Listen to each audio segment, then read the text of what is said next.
Good morning, my name is Cllr Susan Elsmore. I'm Cabinet Member for the City of Cardiff Council for Health, Housing and Wellbeing.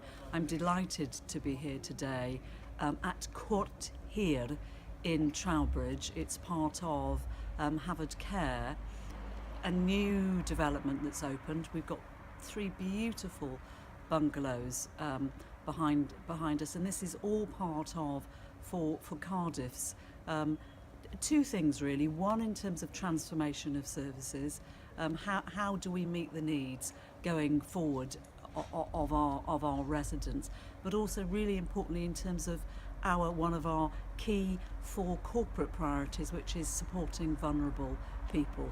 This ticks all of those boxes here. We've got wraparound care, then we have independent living, a block of independent living, and the 3rd block is a care home, and people can access services from each of the 3 organisations. It's absolutely fab.